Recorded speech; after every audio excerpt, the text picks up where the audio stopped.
Hello guys, welcome to Navya life style. ఈరోజు ఇంకొక వీడియోతో మేము ముందుకు వచ్చేసాను.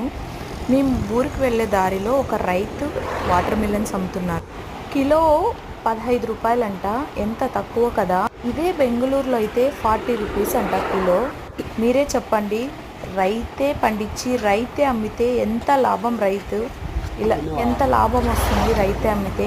తిని చూడు పాపం, తిని పండించి 15 రూపాయలంట కిలో.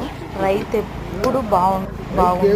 రైతు బాగుంటేనే మనము బాగుంటాం. జై కిసాన్ జై జవాన్. ఇదే కాయ బెంగళూరులో అయితే 200 రూపాయలు పడుతుంది. మాకు 2 కాయలు కలిసి ఒక 200కి ఇచ్చారు. ఎంత లాభం చూడండి. పక్కన అమ్ముకునే వారికి. అందుకే మేము పోతూ ఉండే దారిలో మాకు అనిపిస్తే సైడ్ ఆపి 2 కాయలు కొనుక్కున్నాము. ఎందుకంటే నేను రైతు కూతురే కాబట్టి రైతు కష్టాలు, రైతు పడే బాధలు మాకు తెలుసు. అలాగే స్వచ్ఛమైన ప్రేమ కూడా రైతు దగ్గరే దొరుకుతుంది. ఇంకా 10 రూపాయలకి తక్కువే ఇస్తాడు రైతు. రైతే రాజు అంటారు కదా, ఆ రోజు ఖచ్చితంగా వస్తే దేశం బాగుపడుతుందని నా ఫీలింగ్. మీరేమంటారు? ఇలా మేము కొనుక్కొని ఇంకా ఇంటికి బయలుదేరేసాము. దారిలో వెళ్తూ ఉండగా నా జున్నుగాడు లేసేసింది. ఇంకా ఫుల్ మార్నింగ్ 5 o'clock బయలుదేరాం కదా. జున్ను బాగా నిద్రపోయింది.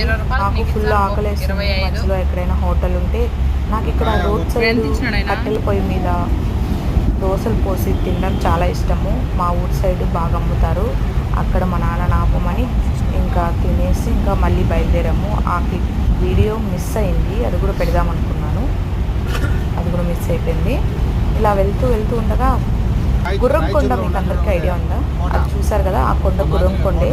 అప్పుడు రాజు పరిపాలించారనమాట. రాజు కోట ఉంటుంది అక్కడ. మా వాళ్ళన్నా నాకు చెప్పింది ఏమంటే గుర్రం కొండ నవాబు అంటారంట, కానీ అతని పేరు నాకు తెలీదు. ఇక్కడ గుర్రంకొండలో రాజు కోట ఉంటుంది. ఆ కొండను చూస్తూ ఇంకా గుర్రంకొండ కూడా ఎంటర్ అయిపోయాము. ఇంకా మా ఊరికి ఇంకా వెళ్తూ ఇలా ఎంజాయ్ చేస్తూ, ఎప్పుడైనా జున్నుగాడికి కూడా ఒక ఇడ్లీ తినిపించేస్తే అది కూడా చల్లగా నిద్రపోయింది. ఇంకా మేము అన్నీ తీసుకుని చూడండి, అన్నీ రైతుల దగ్గరే కొన్నాము. ఎందుకంటే రైతుల దగ్గర తీసుకుంటే చాలా హ్యాపీ. ఒక 10 రూపాయలు పోయినా బాధ లేదు. ఏమంటారు ఫ్రెండ్స్? జై జవాన్ జై కిసాన్. అలాగే నా ఛానల్ కానీ నచ్చినట్టయితే ప్లీజ్ లైక్ అండ్ షేర్.